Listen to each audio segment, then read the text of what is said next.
Donc bonjour à tous, je me présente, je suis Philippine Arnal de l'UDES. Bienvenue, à toutes, et à tous. Je suis ravie de vous voir si nombreux, aujourd'hui, même si on attend encore, un certain nombre. Donc le temps que je fasse la présentation, les autres participants vont arriver. Donc nous allons, animer ensemble cette heure et demie de webinaire. Un webinaire qui, vous allez voir, est doté, d'un bel éventail d'intervenants. Une petite présentation en amont sans risquer de répéter ce que les intervenants suivants vont dire. Donc depuis plusieurs années déjà, l'UDES et le groupe Apicil œuvrent côte à côte autour des thèmes relatifs à la santé, à l'inclusion, à la diversité dans le monde du travail et de l'économie sociale et solidaire en particulier. Aujourd'hui, c'est autour du handicap au travail que nous allons échanger, comme vous le savez. Alors, après un mot d'introduction par Isabelle Lorenzi, qui est administratrice de l'UDES, le pôle de relations sociales de l'UDES vous présentera en 2 temps le guide pratique édité et mis à jour par l'UDES sur les pratiques et mesures à prendre autour du handicap au travail dans votre structure. En effet, vous êtes en majorité aujourd'hui à vous être inscrits et à être des représentants de structures de l'ESS et donc des employeurs. 2 témoignages concrets de 2 structures qui ont embauché une personne en situation de handicap viendront illustrer ces apports, à la fois théoriques et pratiques. Il s'agit d'un centre d'affaires, du crédit coopératif et d'une crèche. Entre chaque séquence, vous aurez la possibilité, bien entendu, de poser vos questions au travers de l'espace conversation et je répartirai par oral, les questions entre les intervenants les plus adéquats. Par le même moyen, Lucie Morin, qui est à côté de moi, ma collègue de la communication à l'UDES, pourra répondre à vos éventuelles questions techniques, donc dans l'espace conversation. Donc, si vous avez un problème de connexion, etc., elle pourra vous répondre donc par écrit dans cet espace. Hugues Defoy de l'AGFIP interviendra pour finir, pour nous rappeler en quoi consiste l'accompagnement de l'AGFIP auprès des entreprises et des structures associatives. Donc, il y a beaucoup d'enseignements aujourd'hui. Prenez des notes. En tout cas, sachez que ce webinaire sera enregistré et est enregistré et que vous pourrez le retrouver dans son intégralité sur la chaîne YouTube de l'UDES.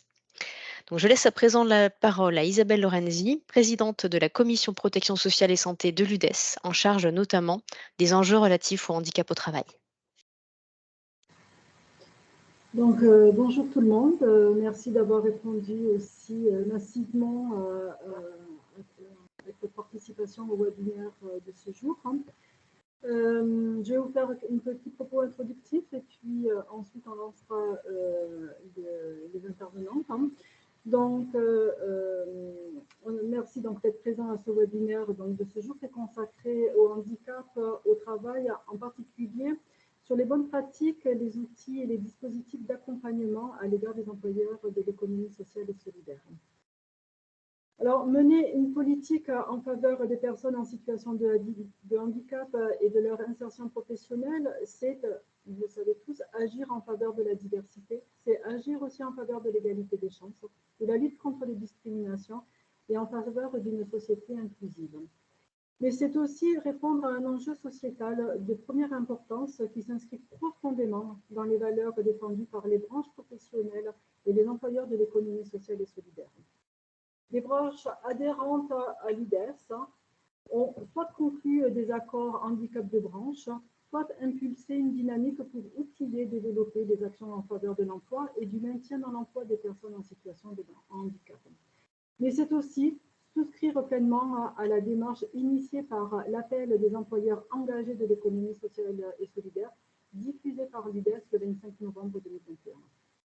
Alors, cet appel affirme qu'un employeur engagé, c'est celui qui veille avant tout à l'accompagnement des salariés et à la qualité de l'emploi, notamment en s'assurant de la qualité des processus de recrutement, mais aussi en renforçant la fidélisation des salariés par le suivi et l'adaptation des situations de travail. C'est dire à quel point l'emploi des travailleurs en situation de handicap est central pour un employeur engagé dans l'économie sociale et solidaire. Alors, le handicap est défini par la loi du 11 février 2005 pour l'égalité des droits et des chances, la participation et la citoyenneté des personnes handicapées.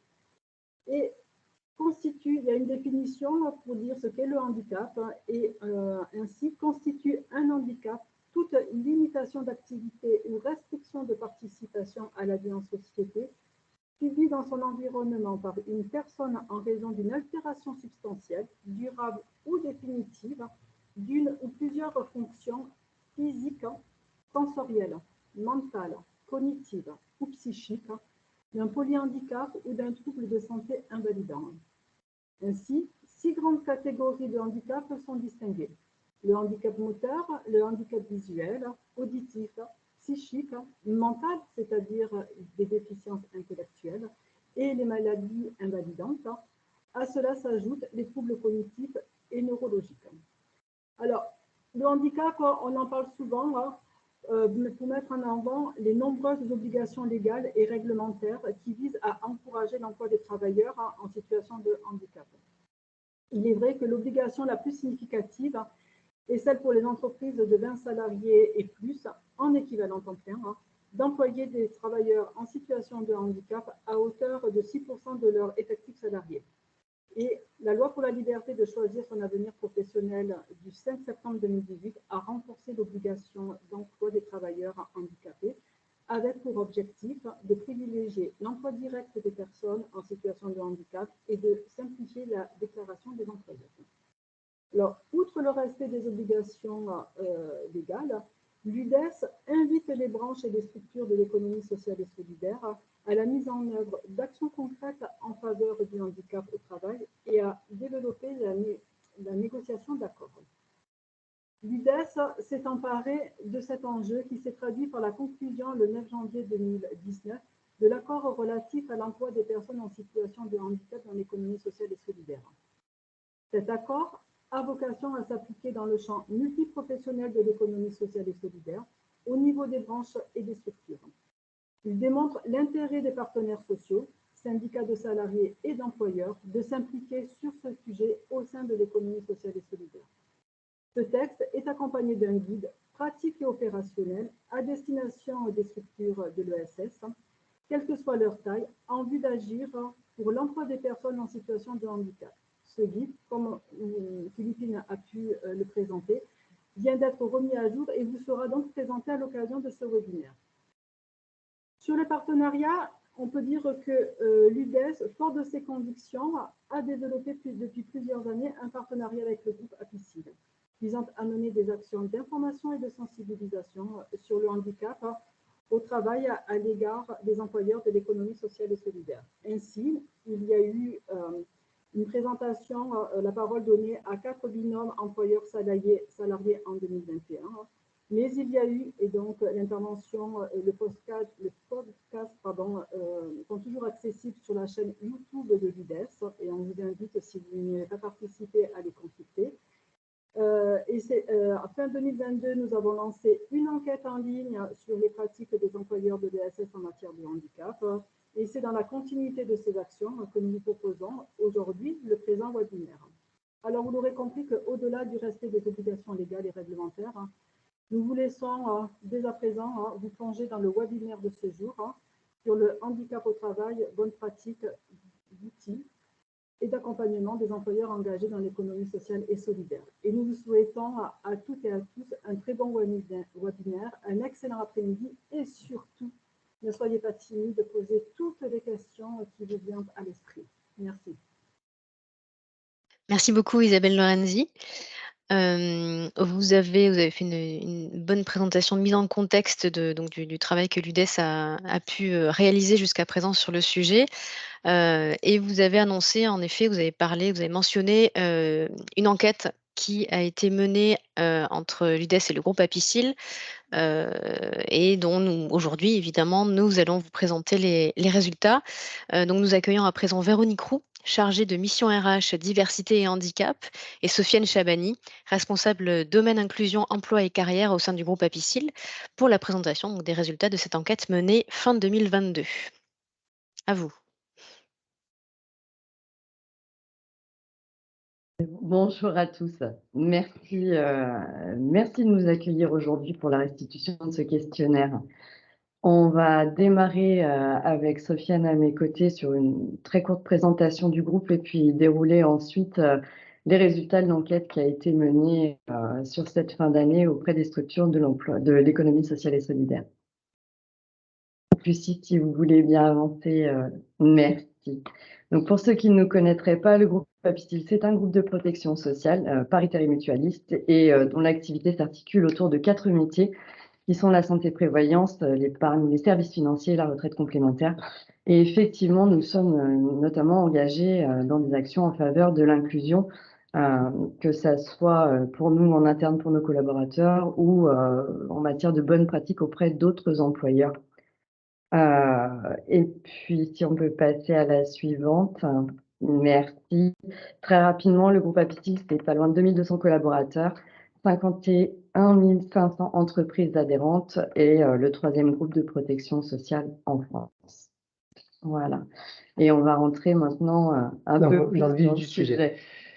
Merci Véronique pour cette introduction. Donc, en effet, on a quelques minutes pour vous présenter un questionnaire qui vous a été adressé, en tout cas adressé à l'ensemble des employeurs de l'ESS, dans la seule volonté était de comprendre finalement les pratiques des structures en matière de handicap et en même temps comprendre les besoins finalement des structures pour les accompagner encore au plus près de leurs besoins. Cette enquête a été adressée du 28 octobre au 23 décembre de l'an passé. Et on a adressé cette enquête à près de 3000 dirigeants et employeurs de l'ESS. Et il faut compter aujourd'hui sur ce questionnaire un retour de 4,6% des personnes sollicitées. Sur la slide suivante, très bien. Donc les répondants sur ce questionnaire sont majoritairement des dirigeants et des responsables de la fonction ressources humaines, voire des référents handicap, puisque à eux deux, ces profils représentent largement plus de la moitié des répondants. Et en ce qui concerne les structures qui ont participé aux réponses de ce questionnaire, on va retrouver tout un panel de tailles d'entreprise, sachant que les structures de l'ESS sont plutôt à faible taille. On a une surreprésentation, selon ce qu'on a pu traduire des répondants, une surreprésentation des grosses structures mutuelles.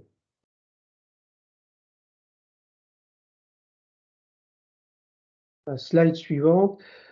En ce qui concerne les secteurs d'activité les plus représentés, on les a listés. Donc, l'action sanitaire, sociale et médico-sociale pour la grande majorité, les mutuelles dont je viens de parler, l'animation et le sport, des organismes de formation et des acteurs du lien social et familial. Mais ce qu'il faut retenir également, c'est que sur l'ensemble des répondants et des structures répondantes, 80,7% des répondants ont en leur sein des personnes en situation de handicap. Et c'est aussi, du coup, ce qui légitime aussi la réponse qu'ils peuvent apporter sur le questionnaire. Donc, on vous a interrogé au travers de ce questionnaire sur votre connaissance des obligations légales, parce qu'elles peuvent être nombreuses, mais elles peuvent ne pas être les mêmes pour toute taille, type de structure.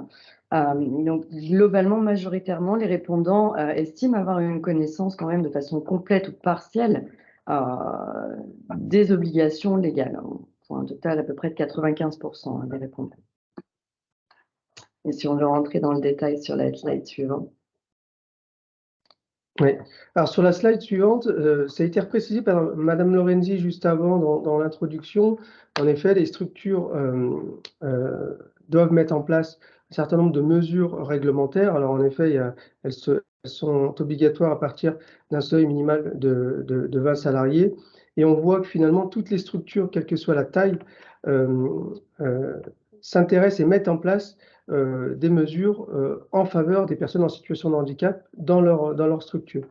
Alors, on a, pour une grande majorité de la proportion des 250 à 299, c'est globalement systématiquement fait, et ça l'est un peu moins pour les autres tailles de structure, avec notamment un doute sur le je ne sais pas qui est plutôt prononcé sur les structures de taille de plus de 300 salariés.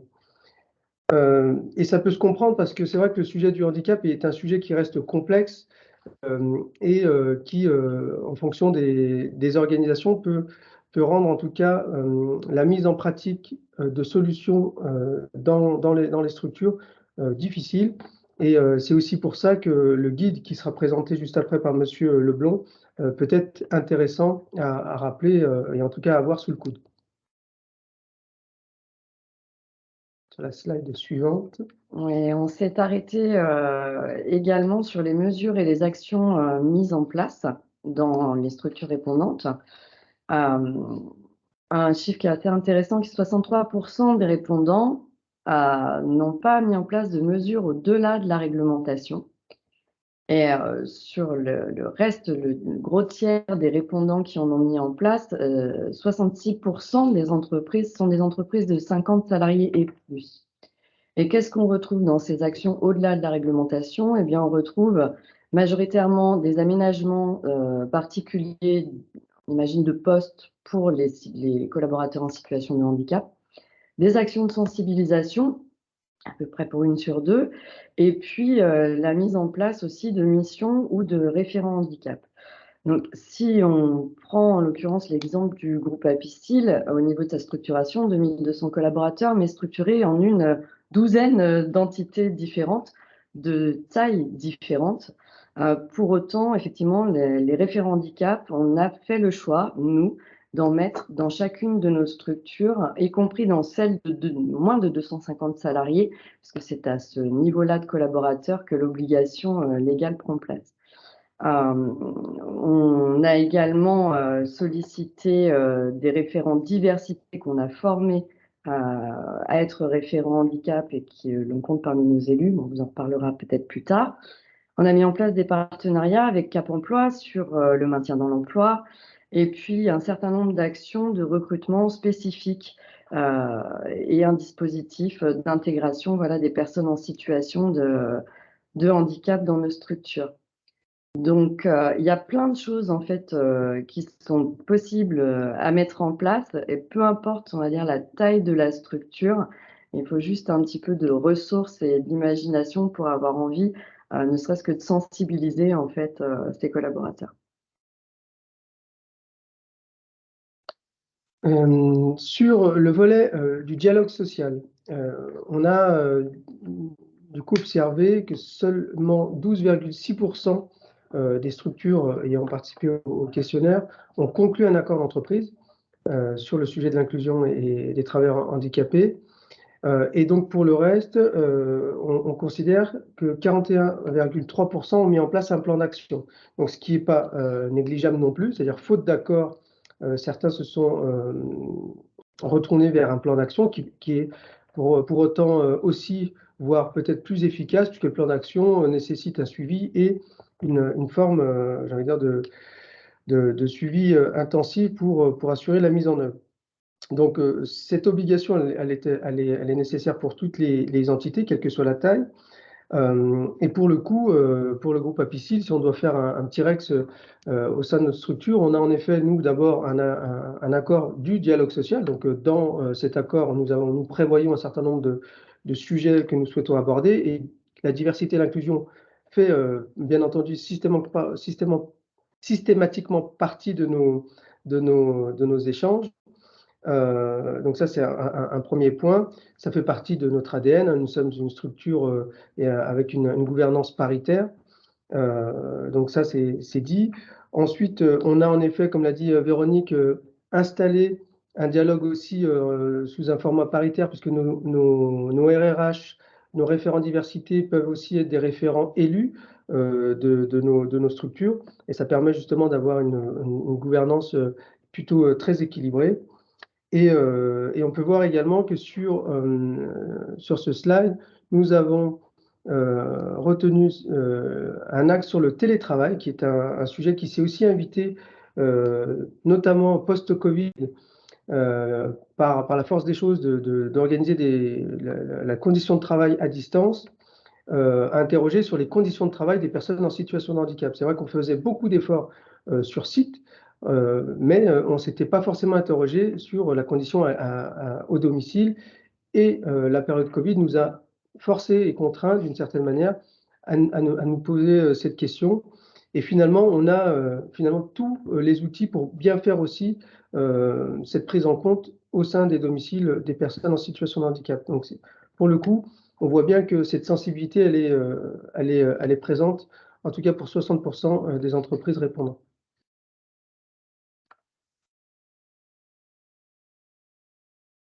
Alors, vous avez également été interrogé sur l'aide aux aidants, qui est un sujet à part entière pour les employeurs, et sur lequel il y a effectivement une belle marge de progression à avoir.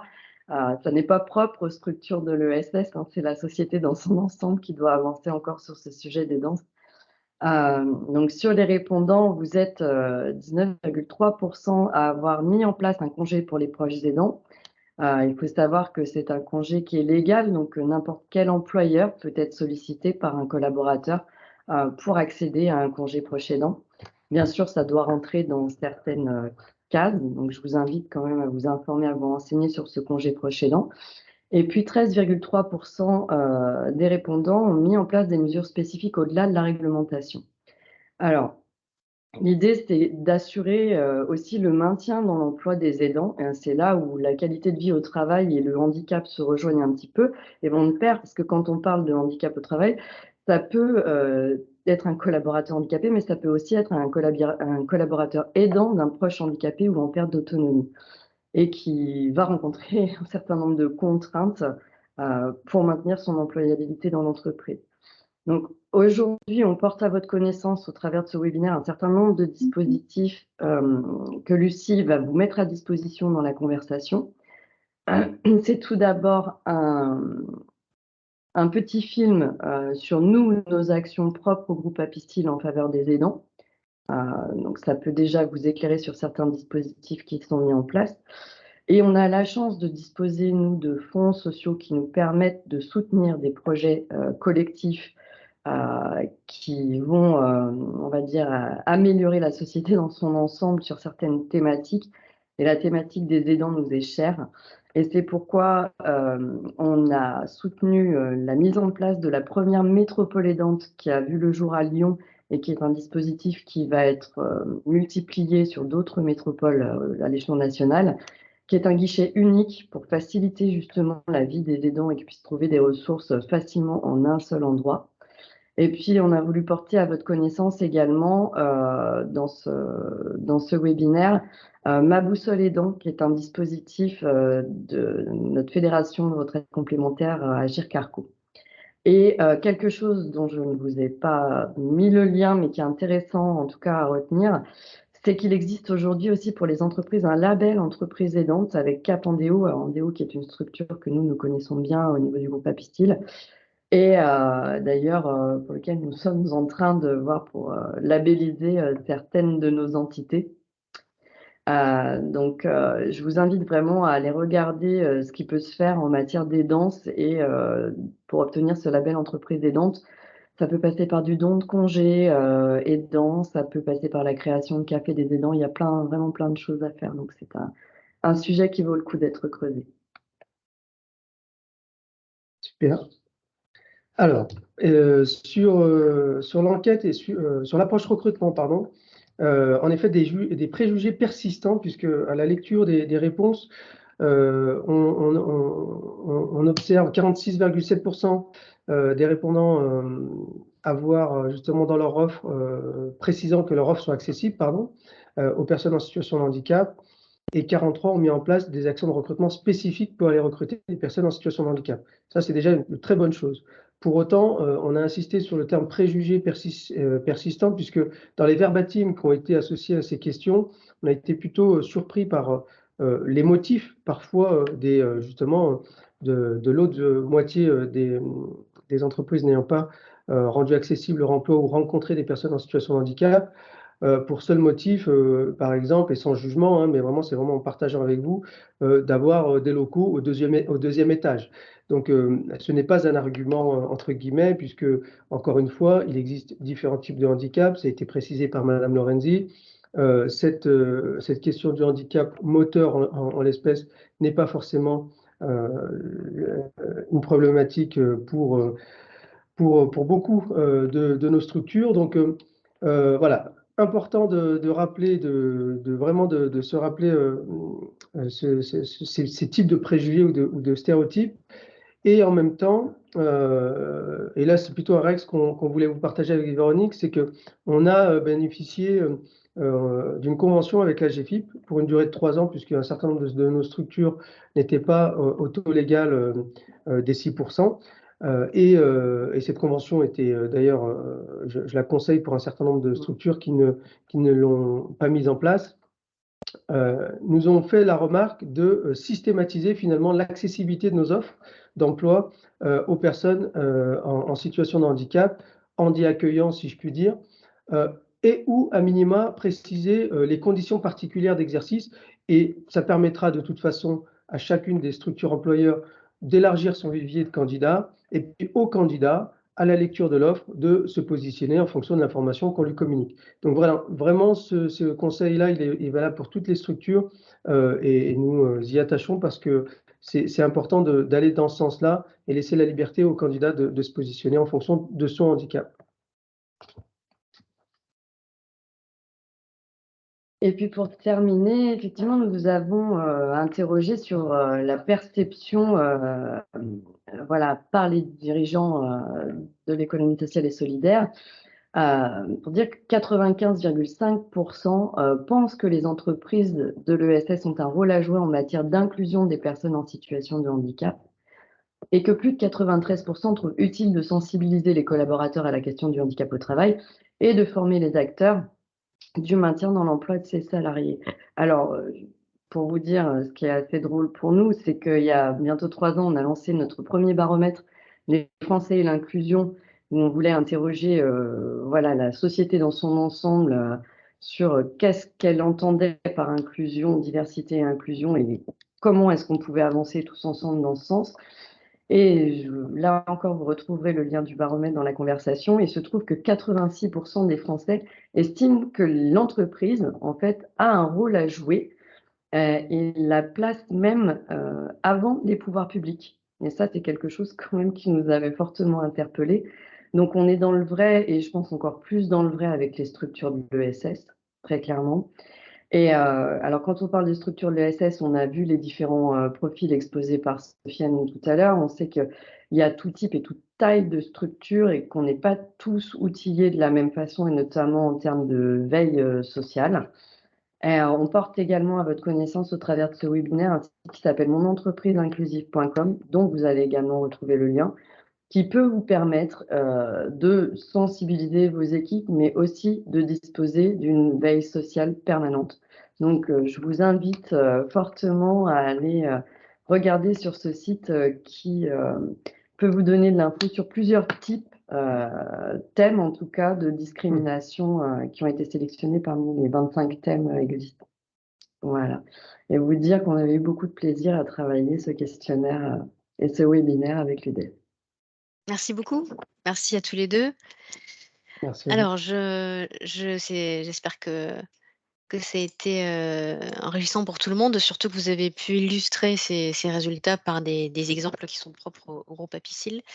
Alors, en termes de questions, si vous me permettez, je vais sélectionner. Il y en avait une première d'ordre général, je ne pense pas qu'on y ait répondu. Est-ce que vous savez, Sofiane ou Virginie, combien le handicap touche de travailleurs en France, en termes de pourcentage moyen? Parce que j'imagine qu'il y a peut-être pas de statistiques précises à ce niveau-là.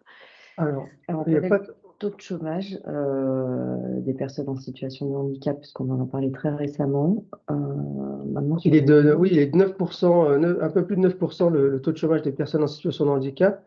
Et on reconnaît en France, en tout cas, 5 millions de personnes en situation de handicap. Parmi, D'accord. en fait, il y a 12 millions, dans les derniers chiffres que j'ai pu lire, 12 millions de personnes en situation de handicap, vraiment, mais c'est tout un volet, les plus graves. Enfin, il y a deux chiffres, 12 millions au global, mais 5 millions reconnus en France. D'accord, très bien. Vous avez cité pas mal d'exemples, donc de côté Apicil. Vous trouverez, vous en tant que participant, vous trouverez, pas mal de liens qui ont été placés dans l'espace conversation. Donc n'hésitez pas à cliquer dessus pour consulter toutes les références que madame Renon et monsieur Chabani ont citées. On va passer à la séquence suivante. Euh, donc, après cet état des lieux, des pratiques et de la connaissance de nos employeurs de l'économie sociale et solidaire en matière d'appréhension du handicap dans le collectif de travail, nous allons écouter Étienne Leblond, conseiller technique travail et santé, et Garance Faure, juriste en droit social, doctorante en contrat CIFRE à l'UDES, qui vont nous présenter les éléments du guide, publié donc par l'UDES, l'Union des employeurs de l'économie sociale et solidaire, un guide relatif au recrutement et à l'intégration d'un salarié en situation de handicap. En tout cas, c'est la première partie qu'ils vont nous présenter. Je vous laisse la parole, Étienne et Garance. Oui, merci beaucoup, Philippine. Avant juste de présenter le guide, j'aimerais compléter par rapport à la question précédente, parce qu'on a quelques données chiffrées sur le nombre de travailleurs et de personnes en situation de handicap en France. Les derniers chiffres INSEE montrent que il y a, sur la population de 15-64 ans, il y a environ 2,7 millions de personnes qui disposent d'une reconnaissance du handicap. Ça, c'est des chiffres INSEE. Et effectivement, on est à 8,4, donc 9%, hein, quasiment de demandeurs d'emploi, tout public confondu, en situation de handicap, avec un taux de chômage qui est estimé à 14%. Donc on voit bien que on est quasiment au double de la moyenne nationale. Donc on voit bien un peu l'enjeu hein, de l'intégration et de l'embauche de travailleurs en situation de handicap et l'importance de cet enjeu sociétal. Donc voilà pour compléter ces chiffres. Donc voilà, sinon effectivement pour revenir au guide, hein, comme l'a énoncé Isabelle Lorenzi au début de ce webinaire, donc l'UDES a conclu avec les organisations syndicales représentatives un accord qui date du 9 janvier 2019 hein, relatif à l'emploi des personnes en situation de handicap, spécialement dans l'économie sociale et solidaire. Et cet accord a été accompagné d'un guide pratique opérationnel qui a été mis à jour à l'occasion de ce présent webinaire, donc il est vraiment tout récent, et qui s'adresse indistinctement aux employeurs de l'économie sociale et solidaire, hein, quel que soit leur secteur d'activité, leur taille, et visant à répondre à de nombreuses interrogations hein, très pratiques, très concrètes qui peuvent se poser aux employeurs. Comment un employeur peut concrètement développer l'emploi des travailleurs en situation de handicap au sein de sa structure? De quelles aides et dispositifs d'accompagnement peut-il bénéficier? Quels moyens peut-il engager en vue d'assurer le maintien dans l'emploi et l'épanouissement professionnel du salarié en situation de handicap? Donc voilà, donc le guide va apporter quelques pistes, quelques éléments de solutions pratiques et concrètes pour les employeurs qui sont désireux de s'engager en faveur d'une meilleure inclusion. Et il se décompose de 12 fiches pratiques.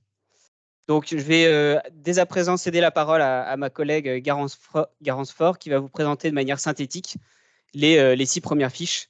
Et les 6 fiches suivantes vous seront présentées en deuxième partie du webinaire par la suite. Donc, je te laisse la parole, Garance. Merci Étienne. Alors, excusez-moi pour cette disposition. Ma caméra et mon son viennent d'être bloqués.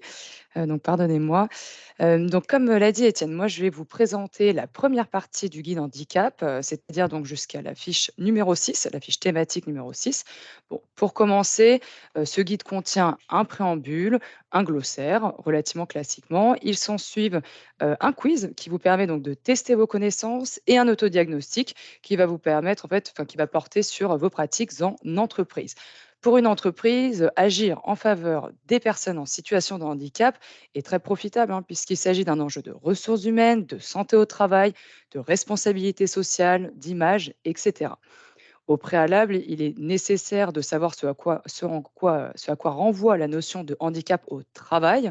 Je ne reviendrai pas dessus puisque Madame Lorenzi vous en a donné les grands contours tout à l'heure. Vous pouvez vous référer à la fiche numéro 1 pour affiner toute cette compréhension de cette notion. Pour un employeur, ce qui importe, ce n'est ni l'origine ni la nature du handicap, mais ses conséquences sur le travail, puisque l'un de ses rôles va notamment être de rendre compatible l'exercice de l'activité professionnelle avec le handicap. Le deuxième élément fondamental à connaître pour un employeur en la matière concerne évidemment ses obligations. Celles-ci sont donc détaillées dans la fiche numéro 2, Les premières concernent des obligations qui s'appliquent à toutes les entreprises, comme le principe de non-discrimination, l'égalité de traitement ou encore l'accessibilité aux postes de travail et aux locaux de l'entreprise. La deuxième partie concerne donc une obligation spécifique qui s'applique aux entreprises d'au moins 20 salariés. Il s'agit donc de l'obligation d'emploi qui consiste en l'embauche directe d'au moins 6% de travailleurs handicapés. Cette obligation, donc en cas de non-respect, l'entreprise sera redevable d'une contribution dite AGFIP, qui est aujourd'hui recouvrée par l'URSSAF. Il existe des leviers pour venir réduire le montant de cette contribution. Pour plus de précision, je vous renvoie vers vers la fin de la fiche numéro 2. Les bénéficiaires donc, de cette obligation d'emploi sont les personnes qui sont reconnues en situation de handicap, donc qui bénéficient de la RQTH. La fiche numéro 3 vous précise les voies d'accès pour obtenir cette reconnaissance, auquel d'ailleurs l'employeur peut apporter son soutien. Cette reconnaissance est fondamentale pour l'employeur puisque c'est ce qui va lui permettre de déclencher, de mobiliser des aides financières ou encore de mettre en place des aménagements de poste. Pour ce faire, il faut créer un climat de confiance avec le salarié en question. Outre les obligations légales et réglementaires, il existe plusieurs moyens d'agir en faveur des personnes en situation de handicap que l'employeur peut mettre en œuvre. Donc certaines propositions vous sont proposées donc, dans la fiche numéro 4, comme la conclusion d'un partenariat avec des acteurs spécialisés, comme la GFIP, la négociation, la conclusion d'accords collectifs de travail en la matière. À ce propos, un accord dit agréé qui met en place un programme pluriannuel, vous permettra de vous acquitter en tout ou partie de votre obligation d'emploi. Ou enfin, il peut s'agir de la mise en place de manière volontaire de référents handicap. Pour faciliter l'emploi des personnes en situation de handicap, l'employeur peut mettre en place des mesures de sensibilisation, de recrutement et enfin d'intégration à la collectivité de travail. La fiche numéro 5 vous donne un cadre général sur les mesures de sensibilisation et d'information qui peuvent être mises en place. Cela concerne bien entendu l'ensemble de la collectivité de travail, donc tous les salariés, mais il peut être intéressant de mettre en place des actions spécifiques qui vont donc concerner certains salariés en raison de leurs fonctions, comme par exemple les chargés de recrutement. Lors du recrutement des salariés, des candidats en situation de handicap, certaines difficultés peuvent émerger. La fiche numéro 6 vous permet donc de venir y faire face, notamment en étudiant les contraintes liées au poste de travail, notamment pour permettre de bien cerner les compétences requises pour ce poste et en diffusant des annonces de recrutement qui soient précises et ouvertes aux personnes en situation de handicap. Au-delà évidemment du recrutement, l'employeur peut également agir pour faciliter l'intégration du salarié en situation de handicap dans la collectivité de travail. La fiche numéro 6 vous propose des mesures comme la mise en place d'un tutorat, comme l'organisation et ou l'aménagement du poste de travail, le cas échéant, ou tout simplement la sensibilisation également de l'équipe du salarié avec son accord, bien entendu. Toutes ces mesures vont permettre de mettre en confiance les candidats et les salariés en situation de handicap, favorisant ainsi les actions en faveur de leur emploi. Comme vous l'avez dit mon collègue Étienne Leblond, le reste du guide vous sera présenté ultérieurement. Je vous en remercie. Merci beaucoup, Garance. Nous allons écouter pour passer de la théorie à la pratique, même si la présentation de Garance était très concrète. Nous allons vous proposer le témoignage de Virginie Renon, référente handicap et correspondante mixité et diversité au sein de la direction des ressources humaines du Crédit Coopératif. J'espère que vous êtes là. Je ne vous vois pas, mais j'espère que vous Oui. êtes là. Et Bonjour. bonjour. Et Ratiba Keshit, directrice du centre d'affaires de Versailles, le centre d'affaires du Crédit Coopératif de Versailles. Donc, alors on peut peut-être substituer à la présentation vos images pour vous voir témoigner, c'est toujours mieux. Donc, Madame Renon, donc bonjour à vous deux, merci beaucoup de venir témoigner. Alors, pouvez-vous nous décrire un peu de manière synthétique le processus de recrutement du crédit coopératif, de processus de sélection, puis d'intégration d'un salarié en situation de handicap. Et ensuite, madame Kachit témoignera d'un cas concret. Très bien. Donc bonjour à toutes, bonjour à tous. Tout d'abord, je vais préciser que le crédit coopératif, en tant que banque des acteurs de l'inclusion et de la solidarité, a naturellement inscrit la politique handicap dans le projet d'entreprise.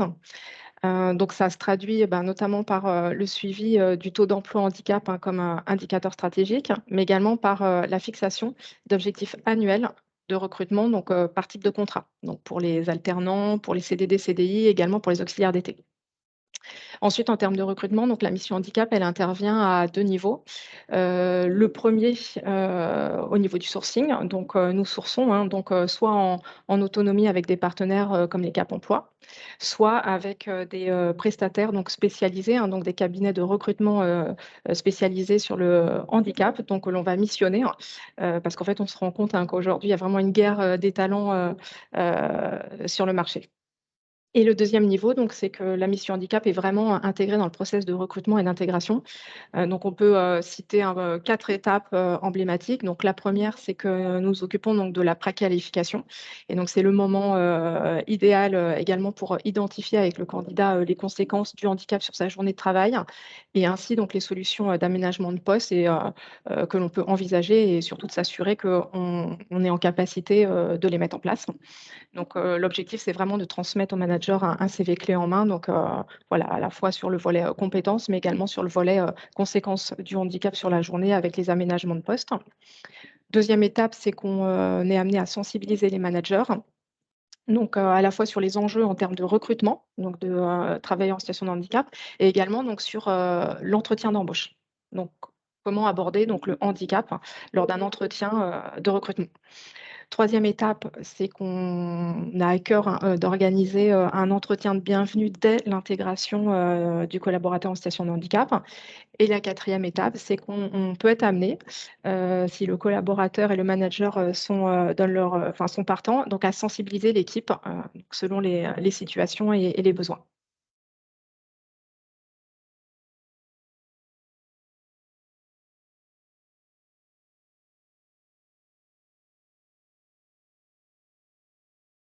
On vous entend plus, Philippine. Pardon, erreur de débutant, j'ai coupé mon micro. Merci beaucoup donc pour ces différentes étapes. Donc il y a une étape, essentielle qui est l'entretien individuel avec le nouveau ou la nouvelle salariée. Vous m'aviez précisé en amont qu'il était essentiel. Est-ce que vous pourriez nous préciser en quoi cet entretien est déterminant pour la suite en fait, et le choix des différentes étapes qui vont suivre pour une intégration parfaite? Mmh. Ouais, effectivement, donc vraiment, dès l'arrivée donc du collaborateur en situation de handicap dans l'entreprise, donc on va organiser, donc un rendez-vous, on appelle ça un rendez-vous, de bienvenue. Effectivement, pour nous, il est vraiment déterminant, pour l'intégration du collaborateur parce qu'il va permettre de poursuivre, ce qu'on essaye d'instaurer, dès les entretiens de recrutement, donc c'est le climat de confiance.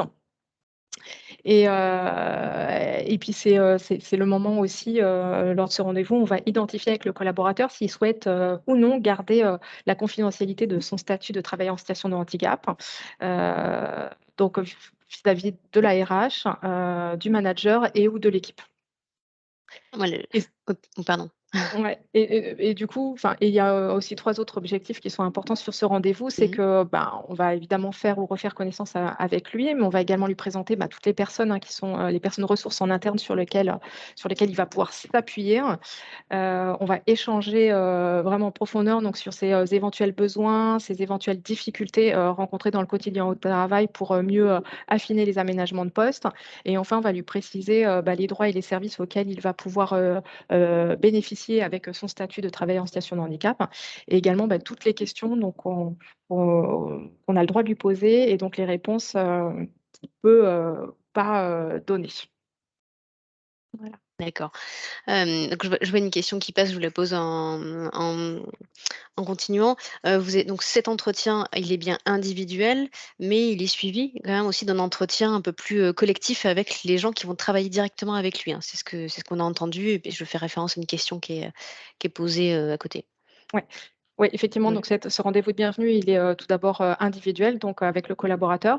Donc après, on peut être amené, si le collaborateur le souhaite, donc à faire un entretien avec le manager en sa présence ou non. Donc ça dépend aussi euh, du souhait des collaborateurs. Et après, c'est pareil, si les collaborateurs sont à l'aise pour parler de leur situation, on n'a pas besoin de venir sensibiliser les équipes, mais si ce n'est pas le cas, on est effectivement complètement à la disposition des managers et de l'équipe, donc pour sensibiliser de manière générale sur le handicap ou de manière plus précise sur la situation du collaborateur, notamment quand il y a des aménagements de postes qui sont visibles euh, pour toute l'équipe. Donc, c'est des moments qui peuvent être importants, cet échange en collectif. D'accord. Merci beaucoup. Vous pourrez peut-être compléter tout à l'heure. En tout cas, Madame Kéchit, merci d'être là aussi. Vous êtes la directrice d'une nouvelle gestionnaire de clientèle du centre d'affaires du Crédit Coopératif de Versailles et qui a été embauchée récemment. Alors, est-ce que vous pourriez nous expliquer de manière concrète de quelle manière, en rebondissant sur ce qu'a dit Madame Renon, de quelle manière vous avez été impliquée en amont du recrutement et ensuite dans l'intégration de cette salariée? Ah, vous avez encore le micro coupé.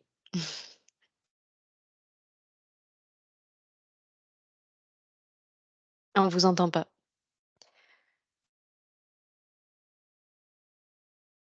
Ah. Ah, elle va revenir sans doute. Comme le temps passe, on va attendre qu'elle revienne. Est-ce que, Madame Renon, est-ce que c'est vous qui avez fait l'entretien avec Madame Kéchit? Est-ce que vous l'avez préparé spécifiquement dans ce cas-là de recrutement? Est-ce qu'il y avait des spécificités dans ce cas de recrutement? Oui, donc effectivement, donc c'est moi qui ai fait la sensibilisation avec Madame Kéchit dans le cadre du recrutement d'une alternante. L'objectif, donc, c'était vraiment de repréciser nos enjeux en termes de recrutement, donc avec elle, et également donc comment aborder le handicap lors d'un entretien de recrutement, surtout les questions qu'elle pouvait poser, celles qu'elle ne pouvait pas poser, voilà, pour éviter de faire la discrimination, de faire des malagresses, etc. Et tout en instaurant vraiment un climat de confiance avec Donc, les la questions à collaboratrice. poser ou ne pas poser, c'est une question de droit, de pudeur? Quel est l'enjeu? Bah, bah, de droit essentiellement, c'est-à-dire qu'on n'a pas le Code du droit travail? de demander la nature et l'origine du handicap. Donc, les questions, par exemple, qu'est-ce que vous avez? Comment vous avez eu Mmh. ça? Enfin, voilà, on ne peut pas. Et donc, du coup, c'était vraiment donc, de bien cibler, et ça a été dit précédemment, sur les conséquences du handicap sur le quotidien au travail.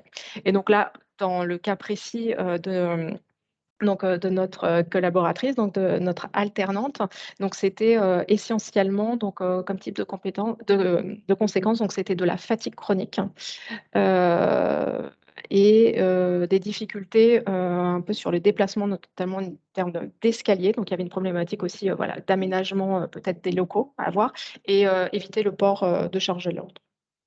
C'est ça, donc en Voilà. fait, la préparation des managers, c'est leur expliquer, voilà, ça ne se fait pas, il ne faut pas demander ce qu'a la personne. Ce qui est important pour l'organisation au quotidien du collectif de travail, c'est savoir quelles sont les conséquences en fait de ce handicap. Donc ce que vous venez de dire. Et donc il y a eu des adaptations de poste ou pas pour cette personne?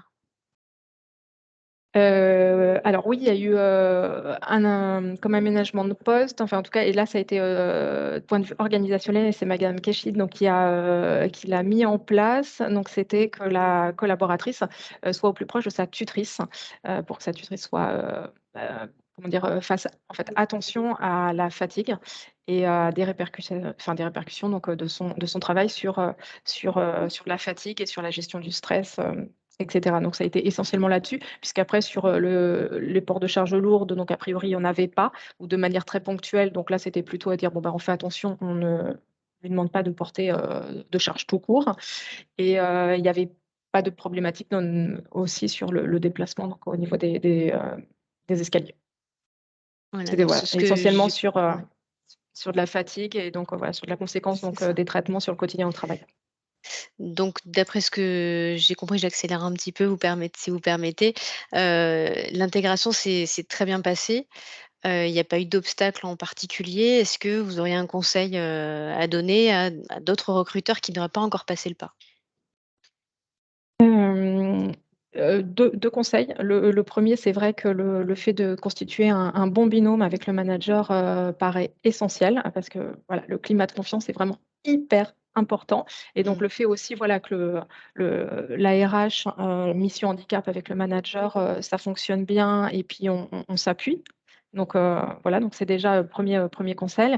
Et le deuxième, je dirais, qui est essentiel aussi, selon moi, c'est dès qu'il y a un aménagement de poste donc, qui est visible par le reste de l'équipe, c'est de vraiment lever la confidentialité donc, du statut de travailleur handicapé du collaborateur ou de la collaboratrice.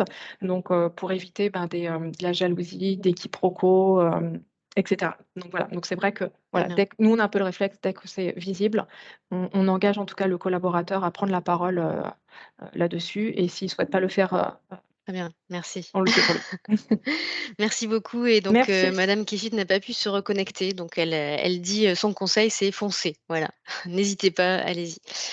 Je ne vois pas d'autres questions dans le chat. Alors, si vous permettez, on va passer directement à la deuxième partie de la présentation du guide du LUDES multiprofessionnel sur l'accord multiprofessionnel sur le handicap au travail. On repasse la parole à Étienne Leblond, qui est donc conseiller technique travail et santé de l'UDES, pour nous présenter donc les éléments du guide qui sont consacrés à la prévention des risques professionnels et au maintien surtout de l'emploi dans l'emploi des salariés en situation de handicap, une fois qu'ils sont intégrés au collectif de travail.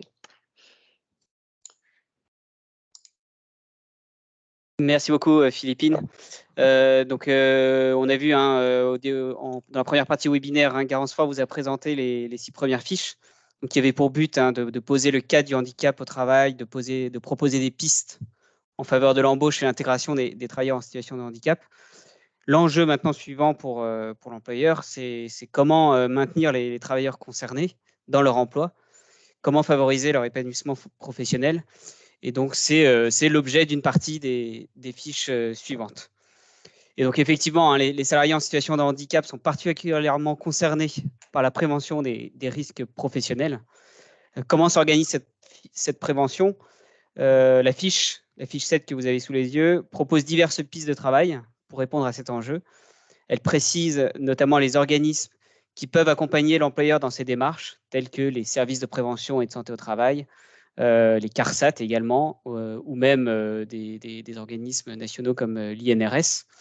La fiche numéro 7 traite également de la prévention des risques d'inaptitude, qui sont situés en fin de fiche et qui donnent également diverses pistes d'action. Alors, au-delà d'une politique de prévention qui est mise en œuvre par l'employeur, il est proposé dans la fiche suivante, la fiche numéro 8, de mettre en place des mesures concrètes favorisant le maintien dans l'emploi des travailleurs en situation de handicap, notamment lorsque surviennent des difficultés professionnelles du fait de sa santé ou de son handicap même. Et donc, cette fiche indique notamment les acteurs qui peuvent soutenir les employeurs pour le maintien dans l'emploi, tels que les services sociaux des CARSAT qu'on retrouve à nouveau, les OPCO, le conseil en évolution professionnelle, etc. Vous trouvez dans la 9e fiche la description précise des acteurs et aides à mobiliser pour l'emploi et le maintien des travailleurs en situation de handicap dans leur emploi. Et donc, ils sont notamment indiqués en deuxième partie de fiche 9, les différents dispositifs d'aide et de prestation de l'AGFIP. Monsieur Hugues Defoy vous présentera tout à l'heure. C'est également l'offre de services de l'AGFIP. Donc, vous aurez une présentation détaillée de sa part. La fiche suivante propose de mieux connaître les passerelles entre le secteur protégé et adapté et le milieu ordinaire. Donc, sont ainsi définis les établissements et services d'aide par le travail, les ESAT, et les entreprises adaptées. Et il y est détaillé dans cette fiche un dispositif passerelle spécifique qui est l'emploi accompagné. Et donc, cette fiche détaille ce dispositif. C'est un dispositif, brièvement, qui consiste en un accompagnement médico-social du travailleur en situation de handicap et d'un soutien à l'insertion professionnelle et au maintien dans l'emploi. Alors, on en a parlé également en début de webinaire, un enjeu fort qui prend de plus en plus d'ampleur dans notre société et qui est éminemment lié avec le sujet du handicap concerne la situation des salariés aidants. En France, on estime les aidants situés entre 8 à 11 millions d'individus à peu près. Et donc, on constate que beaucoup de salariés aidants se trouvent dans une situation difficile, voire même sont désemparés. Et donc, la fiche numéro 11 propose et évoque des dispositifs de soutien, d'accompagnement des salariés aidants en vue de répondre à des enjeux de santé au travail, de cohésion des équipes. Et également, il y a un enjeu de promotion d'égalité entre salariés. On se rend compte aussi que la majorité des salariés aidants sont actuellement des femmes. Et enfin, la dernière fiche du guide vous propose plusieurs illustrations de bonnes pratiques en faveur de l'emploi, du maintien en situation de handicap au sein de structures variées de l'ESS. Et donc, vous avez différents exemples d'actions dont je vous invite à les lire. C'est très intéressant. Et à le consulter. Donc, n'hésitez pas à consulter le guide voilà, de manière approfondie. Garance et moi, on vous a présenté une vision globale et synthétique du guide. On n'était pas en mesure de tout vous présenter de manière détaillée parce que, comme vous en rendez compte, le guide est assez volumineux. N'hésitez pas à vous rendre sur le site internet de l'UDES, www.udes.fr. Sur le site, vous pouvez télécharger le guide soit dans son intégralité, soit vous pouvez télécharger fiche par fiche, celle qui vous intéresse plus particulièrement. Donc, écoutez, merci pour votre attention et Philippine, je te repasse la parole. Merci Étienne pour cette présentation courte et précise. Alors, du coup, vous avez fait le choix de présenter en 2 parties ce guide. Donc, la première partie, c'était vraiment sur le recrutement, l'intégration d'un salarié. On a eu l'exemple du crédit coopératif. Cette deuxième partie qu'Étienne a présentée était consacrée au maintien dans l'emploi, plutôt d'un travailleur en situation de handicap. Et ce maintien dans l'emploi nécessite une connaissance et une appréhension particulière qui ne s'improvise pas, évidemment, d'où tout le travail de l'UDES derrière pour accompagner ses employeurs. Et à titre d'exemple, à présent, nous allons écouter Catherine Brun, directrice de la crèche multi-accueil Libellule à Assat, dans les Pyrénées-Atlantiques, et Mélanie Agès, éducatrice de jeunes enfants que vous voyez ici. Elles vont nous raconter leur expérience qui n'est pas des plus courantes, qui est passionnante aussi. Donc la crèche Libellule, je vous la présente un petit peu. Elle se situe donc dans les Pyrénées-Atlantiques. Elle compte une équipe de 25 salariés qui ont tous accueilli fin de 2019 Mélina, une jeune femme trisomique. Mélina a intégré la crèche pour s'occuper des enfants de la structure, en vue de la faire aussi progresser et de monter en compétences. Donc, il y avait vraiment un projet collectif pour faire monter en compétences Mélina. Donc, c'est grâce à une association locale qui s'appelle Trisomie 21 que l'aventure se poursuit aujourd'hui. Près de 3 ans après l'arrivée de Mélina, son contrat, c'est un parcours emploi compétences, un PEC, qui est renouvelé tous les 6 mois. Donc vous voyez, sur la gauche madame Brun et sur la droite madame Agès. Madame Brun, pour commencer, pouvez-vous nous décrire en quelques mots, les caractéristiques du handicap de Mélina, par rapport au contexte de travail? Bonjour à tous. Effectivement, nous accompagnons Mélina depuis 2 ans et demi. Elle avait le souhait de travailler auprès des enfants dans un milieu ordinaire afin de devenir autonome. Mélina présente un déficit intellectuel qui se manifeste au quotidien par un illettrisme, une difficulté à traiter l'information et à la mémorisation. Une barrière également peut venir au niveau du langage et des capacités à s'exprimer. Elle peut avoir une tendance à l'impulsivité avec un manque de recul pour comprendre les conséquences. Elle peut également être dans la fuite et dans l'évitement. Elle présente aussi une hypotonie et une fatigabilité avec une difficulté dans la gestion de ses émotions, avec une hypersensibilité. Ce qui peut entraîner parfois des débordements avec une posture inadaptée. C'est ce qui nous pose le plus de difficultés à gérer au quotidien. Nous la laissons jamais seule avec les enfants. Ça, c'est important. Pour tous les autres déficits, nous avons trouvé et mis en place des solutions très factuelles comme mise en place de pictogrammes, de repères, de rituels, le timer, etc. D'accord, Voilà un très bien. petit état. Merci beaucoup. En quelques mots aussi, pouvez-vous nous rappeler les conditions de sa prise en charge? Donc c'est un PEC, mais C'est De un quelle PEC, manière ça donc peut c'est changer? un parcours emploi-compétences avec un devoir de formation de notre part et de sa part. Ce qui était important pour nous, pour accueillir Mélina, c'est qu'elle accepte d'être formée, parce que pour travailler en petite enfance, il faut avoir un diplôme. L'objectif également, c'était que le coût financier de Mélina revienne à 0 à l'entreprise. Du coup, avec l'aide de la GFIP, c'est fait, le coût financier est nul pour la crèche. Très bien.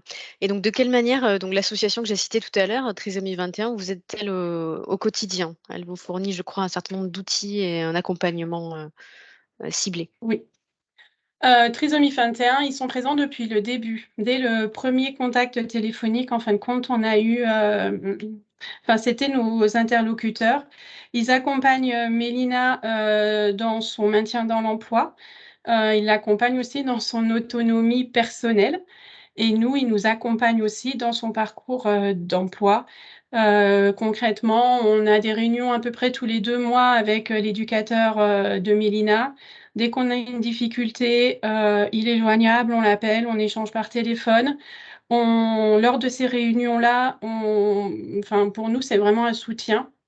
Du coup, on peut décharger, on peut trouver des solutions ensemble. Et lui, après, avec Mélina, sur des temps individuels à l'association, ils vont travailler sur la mise en place, par exemple, de pictogrammes. Un exemple concret pour des recettes pour les enfants, ils ont travaillé les recettes, des pictogrammes pour que Mélina puisse faire cette recette-là, savoir les ingrédients, etc. On a également au niveau de l'équipe, à un moment donné, on a été en difficulté avec Mélina. Comment est-ce qu'on peut lui répondre? Où est notre place? Du coup, la psychologue de l'association Trisomie 21 est venue à 2 reprises sur la crèche prendre un temps avec l'équipe qui qui accompagne Mélina pour vraiment savoir quelle était la particularité de Mélina et comment nous, on pouvait répondre en face. C'est vrai, c'est vraiment notre difficulté, c'est vraiment la gestion des émotions de Mélina qui nous met vraiment en difficulté et du coup, la psychologue est intervenue pour nous accompagner, pour nous aider. D'accord, parfait, Et merci beaucoup. sans Oui. eux, je pense que sans Trisomie 21, je pense qu'on aurait arrêté d'accompagner Mélina au Oui, quotidien. parce que c'est Donc, beaucoup de responsabilités, au quotidien, oui, ouais. Mmh. c'est ça. Ils sont vraiment importants pour nous. Madame Agès, vous êtes éducatrice de jeunes enfants et c'est vous, avec, je crois 3 autres salariés de la crèche qui travaillent en direct avec Mélina. Est-ce que vous pouvez nous décrire une journée avec elle, hein, de manière très concrète pour qu'on se rende compte déjà compte, mais pour vraiment qu'on se représente, ce que cela implique? Vous me parliez de rituels, d'organisation, pointilleuse. Est-ce que vous pourriez nous Ouais. raconter un petit peu? Bonjour. Alors, concrètement, Mélina, elle arrive, le matin donc par ses propres moyens. Elle prend le bus de chez elle, elle vient jusqu'à la crèche et ensuite, à partir du moment où elle rentre dans la crèche, on a mis en place, des rituels, des routines, en fait, pour lui faciliter un peu pour faciliter son quotidien parce qu'elle panique dès que quelque chose de nouveau arrive dans sa vie ou dans son quotidien. Donc le matin, elle sait qu'elle arrive, elle se prépare, elle se change, elle se met en tenue pour travailler à la crèche et puis ensuite elle nous rejoint, auprès des enfants 2 jours par semaine et en cuisine 1 journée par semaine. Et à partir de là, elle est, constamment accompagnée par un professionnel parce qu'on peut pas donc on la laisse jamais seule, auprès des enfants. D'abord parce qu'elle a pas de diplôme en petite enfance pour l'instant, donc on peut pas la laisser seule et puis, comme disait Catherine, elle a beaucoup de difficultés dans la gestion de ses émotions qui peuvent évoluer dans la journée, en fait, qui peuvent fluctuer et on sait jamais trop comment elle peut être amenée à réagir, voilà. Après, elle a, des tâches qu'on lui a demandé d'effectuer sur la journée, comme, aller chercher le linge à la lingerie, pour l'unité à telle heure le matin. Donc on l'accompagne parce qu'elle ne connaît pas l'heure, donc on lui dit à quelle heure elle doit y aller, elle revient, on le vérifie. Donc ça, c'est des choses qu'elle peut faire maintenant en autonomie, qu'on a travaillé avec elle. Donc tout ce qu'on fait et tout ce qu'elle arrive à faire maintenant seule, c'est des choses qu'on a fait d'abord avec elle, qu'on l'a accompagnée à faire, puis qu'on l'a laissée faire seule. Alors Mmh. après, tout dépend de son humeur du jour, en fait. Donc elle peut arriver un matin de très bonne humeur, tout va bien et du coup elle va être, elle va être très motivée, et elle va avoir envie de travailler, donc ça va très bien se passer la journée. Et des matins, elle va arriver de mauvaise humeur, il va y avoir, je sais pas, quelque chose qui l'aura perturbée dans le bus ou autre. Et du coup, bah, ça va être compliqué sur toute la journée. Et là, il va falloir la valoriser, l'encourager. Donc voilà, il faut un accompagnement permanent en fait, Donc il faut être, à côté d'elle, tout le temps, ouais. Ouais, tout le ouais. temps. On va finir par une dernière question. Donc Mélina, l'accueillir, c'était vraiment de manière volontaire? Vous êtes investie, ça fait 3 ans que vous vous investissez. Tout le monde y a participé. Vous continuez à renouveler son contrat tous les 6 mois malgré toutes les contraintes que ça représente. Qu'est-ce qui fait que vous êtes si motivée pour renouveler, son contrat? Alors, en fait, on a posé la question à l'équipe et on pose la question à l'équipe, régulièrement, pour savoir un petit peu comment est-ce qu'on continue, est-ce qu'on continue pas? Mais en fait, on voit une évolution, une progression. Elle apprend, elle évolue dans ses acquisitions, donc c'est hyper valorisant pour l'équipe. C'est très stimulant aussi pour nous, pour elle. Et puis, on participe à un projet, qui est, assez novateur, on va dire. C'est quelque chose qui se fait pas réellement, d'accueillir, des personnes en situation de trisomie 21, du coup, auprès d'enfants. Bah, nous, on considère que toute personne handicapée peut avoir sa place au sein d'une équipe, voilà, donc on continue. Et puis elle, elle est très motivée aussi, donc ça nous porte. Super, merci beaucoup. Merci pour votre témoignage. Je vois une Moi, question. Oui, pardon, oui, excuse-moi. excusez-moi, je voudrais rajouter Oui, quelque bien chose. sûr. Du coup, on aide Mélina à monter en compétences. On a créé pour cela un outil qui est la grille d'évaluation à partir du référentiel métier du CAP Petite Enfance. Et à l'heure actuelle, nous sommes à la recherche d'un organisme de formation pour valider ces compétences qu'elle a acquises à la crèche. Donc, si parmi tout le monde qui nous entend, vous avez des pistes, elles sont les bienvenues. L'appel est lancé, merci Merci. beaucoup. Alors il y a une question, mais peut-être que, monsieur Defoy de l'AGFIP pourra répondre tout à l'heure. La question c'est: «Le dispositif Parcours emploi compétences est-il adéquat avec des CDD?» Je ne sais pas si vous-même vous pouvez, répondre, sinon c'est monsieur peut-être, Defoy qui pourra répondre plus tard. Alors Vous avez une moi, je ne vais réponse? pas pouvoir répondre à cette question-là. Ce qui est sûr, c'est que nous, on est accompagnés par Pôle emploi et par Cap emploi et c'est avec eux qu'on voit le type de contrat, avec Pôle emploi et Cap emploi nous aide à monter les dossiers d'aide de l'AGFIP. Voilà, sans eux, c'est pareil, enfin, nous, on n'est pas moi, je ne suis pas du tout formée, sur ce type de contrat et cetera. D'accord. Bon, donc on a des structures qui peuvent vous accompagner, dans toutes ces démarches-là. Merci beaucoup pour Mmh. votre témoignage. Je ne vois pas d'autres questions, pour l'instant. Il y a un message, qui vous dit bravo en tout cas et merci pour ce partage. Merci. Merci beaucoup. Au revoir. Pour faire là une petite transition, avant l'intervention de monsieur Defoy, donc de l'AGFIP, je vous propose un petit sondage. On vous donne, 15 secondes, attention pour répondre. Heu, alors il va être, lancé. C'est bon, vous le voyez? Connaissez-vous les dispositifs d'aide à l'embauche et de maintien en emploi d'un travailleur handicapé? C'est pour vous sonder votre connaissance, générale. On vous laisse, quelques secondes pour répondre.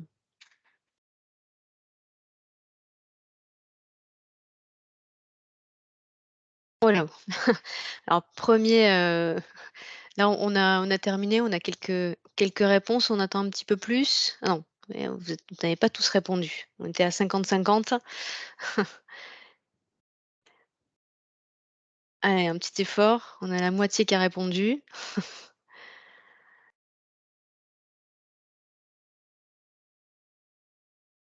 Majorité de oui, petite majorité.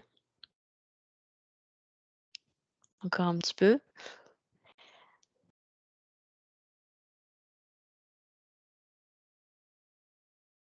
Bon, j'ai l'impression que ça s'est à peu près stabilisé. Non? Encore un petit peu? Donc on a une légère, majorité de oui, 52.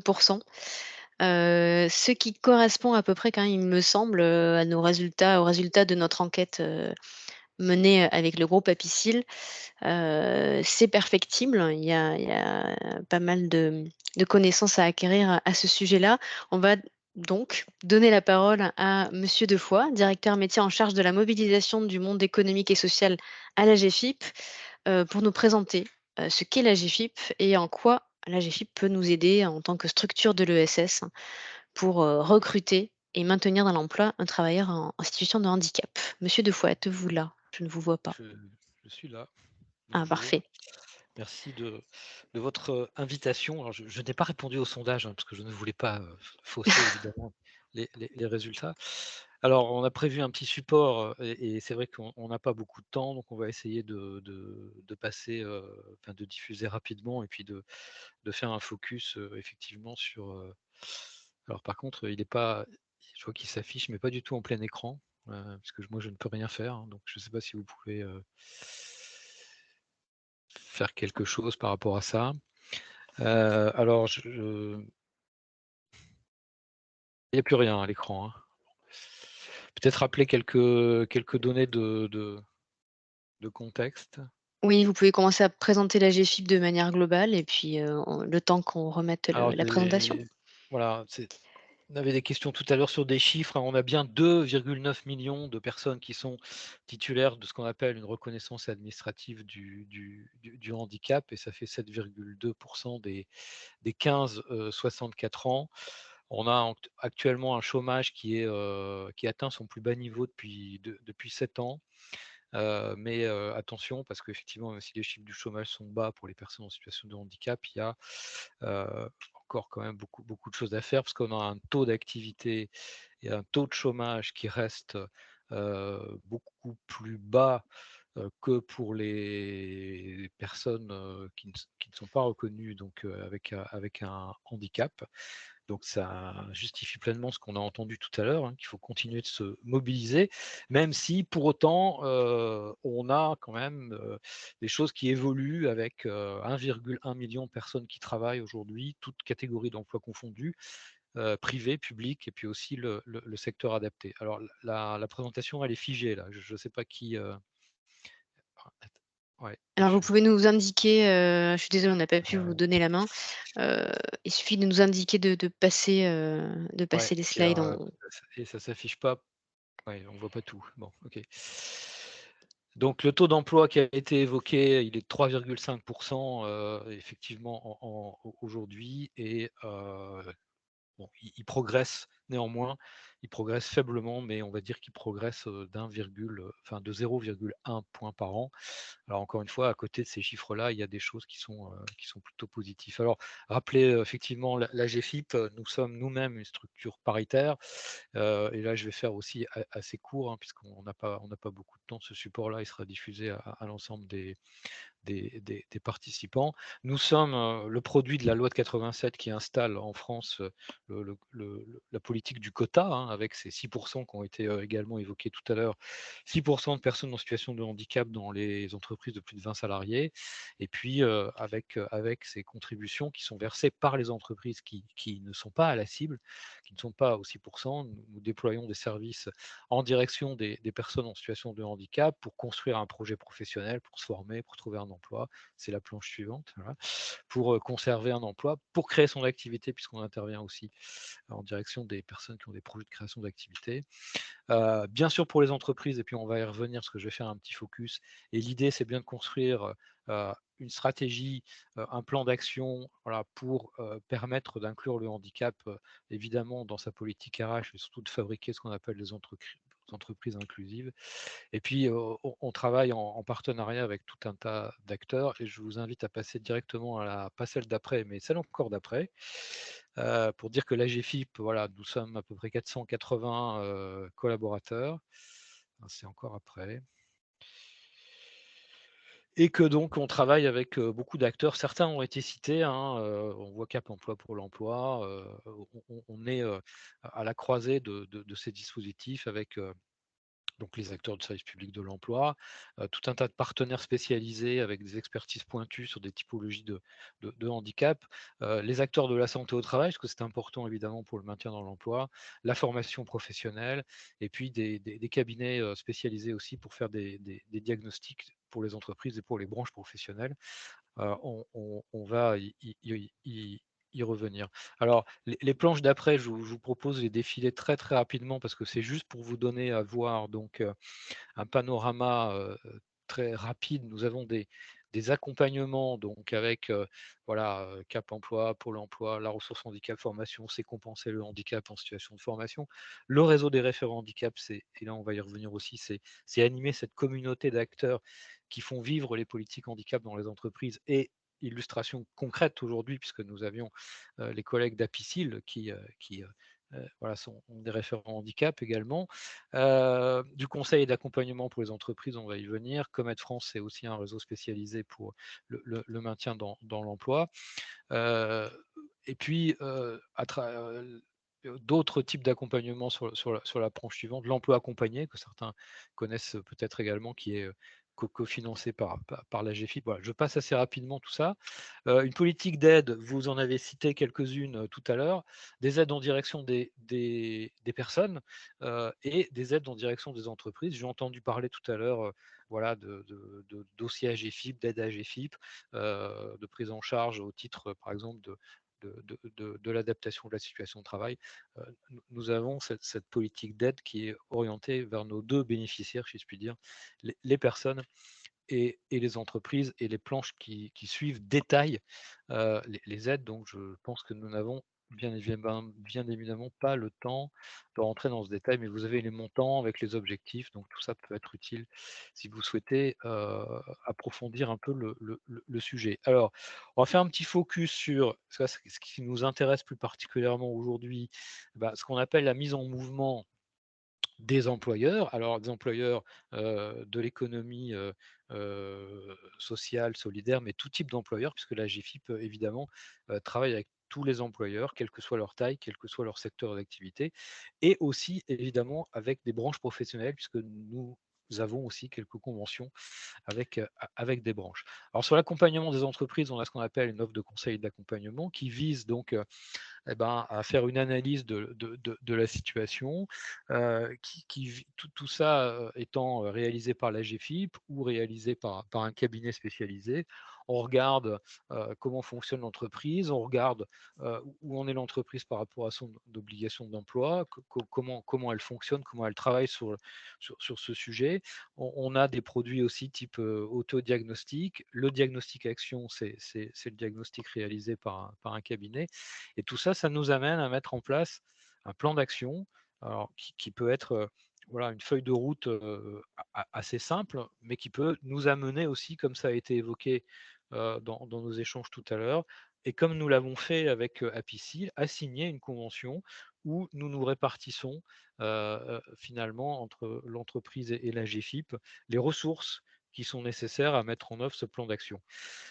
Cette planche qui passe là nous indique comment on travaille donc sur cette méthode du diagnostic action avec une analyse précise de la situation de l'entreprise, la construction de ce plan d'action et puis évidemment la mobilisation qui est nécessaire ensuite à la mise en œuvre de ce plan d'action.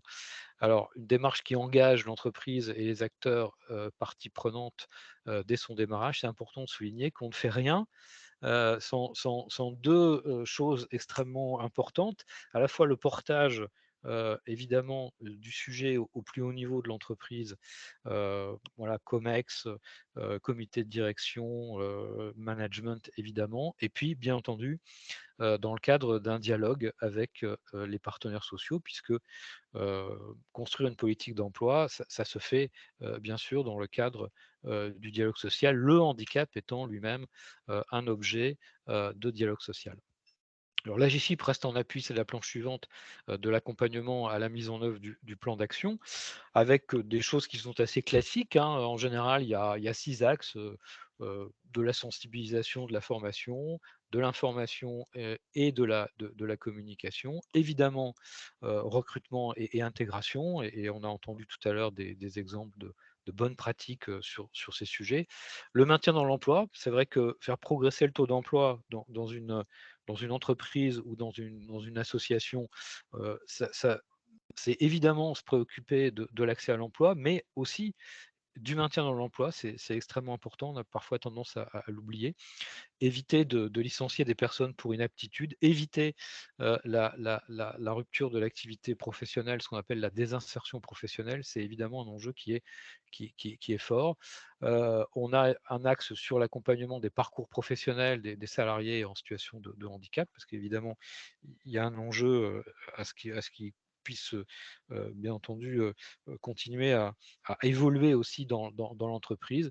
Et puis, alors, j'insiste un peu aussi sur cet axe 6, puisqu'on a entendu beaucoup de choses avec la réforme de l'obligation d'emploi, puisqu'aujourd'hui, les achats auprès du secteur protégé adapté ne sont plus comptabilisés dans le taux d'emploi. Pour autant, ça reste évidemment un axe que nous continuons de pousser très fortement, puisque travailler avec les ESAT et travailler avec les EA, c'est évidemment mobiliser aussi des formes d'emploi pour les personnes en situation de handicap avec ces structures, et ça continue d'être, alors pas valorisé dans le taux d'emploi, mais pris en compte pour faire diminuer le montant de la contribution à GFIP.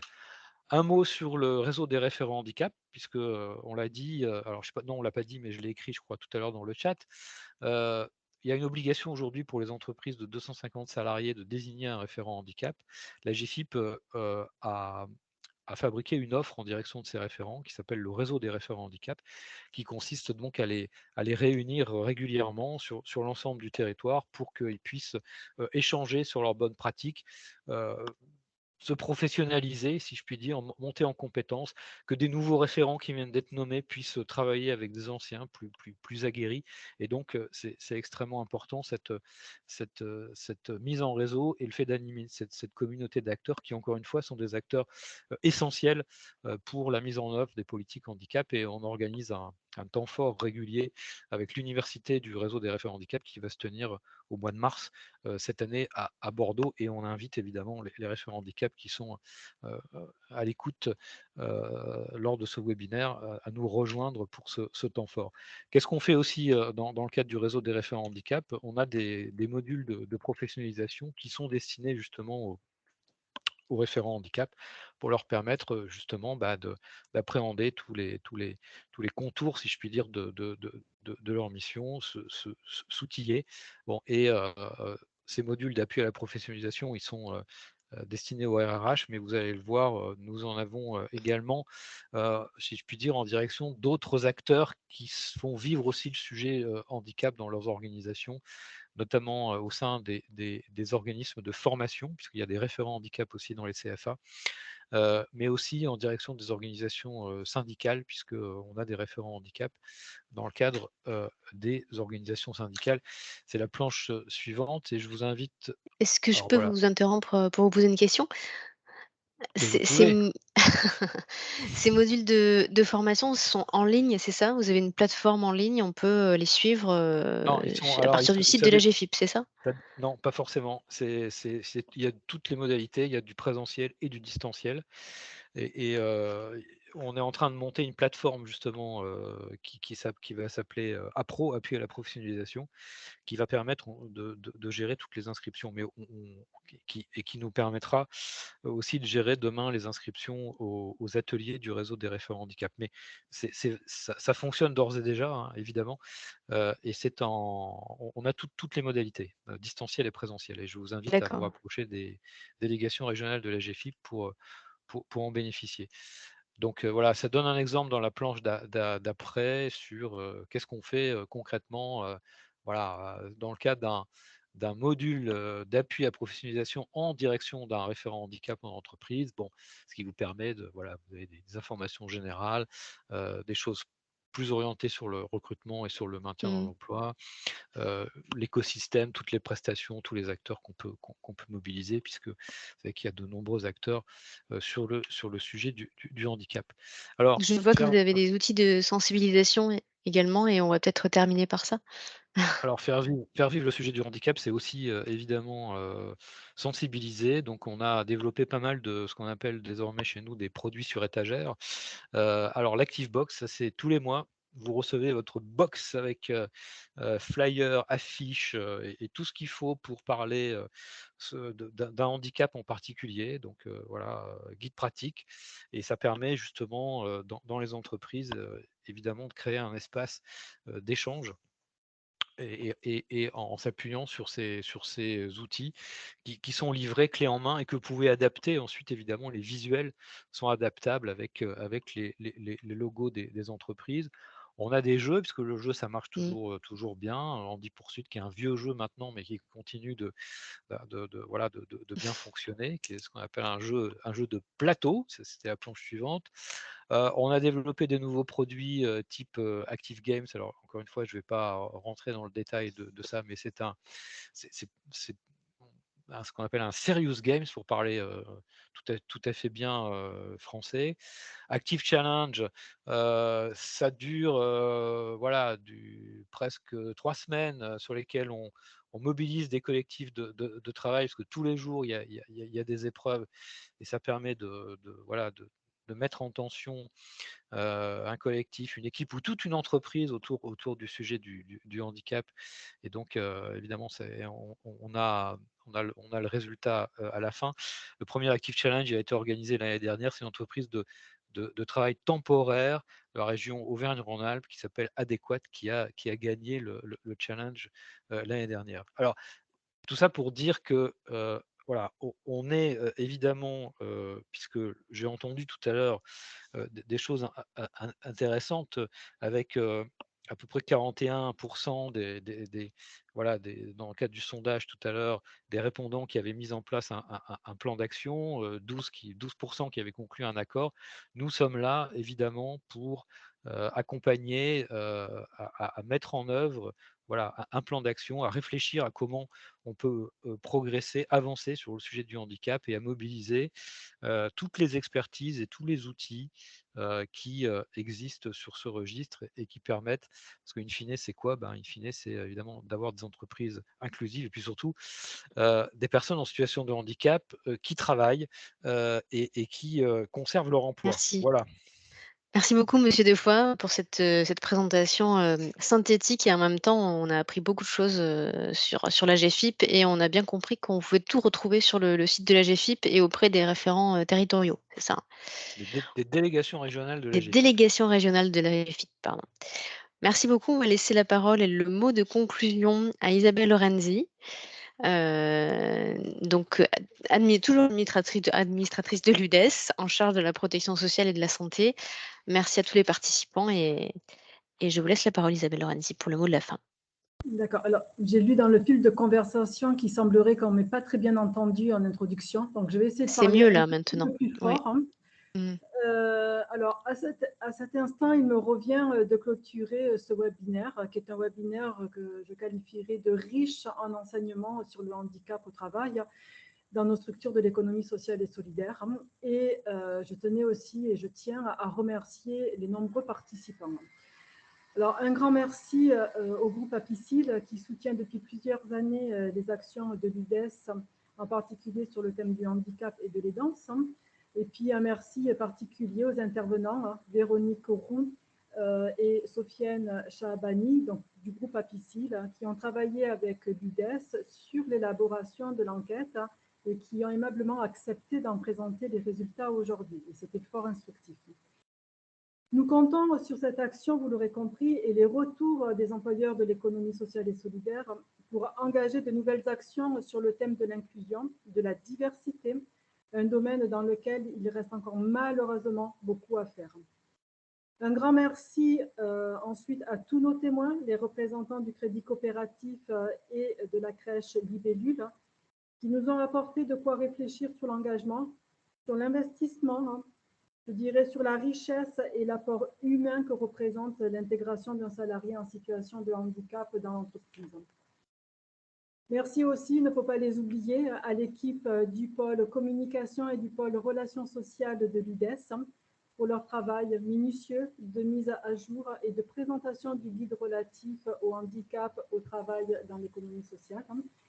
Et puis, je tiens à vous rappeler que l'une des missions de l'UDES, c'est-à-dire l'Union des employeurs de l'économie sociale et solidaire, et d'accompagner les structures de ce champ sur ces questions sociales, ces questions du handicap.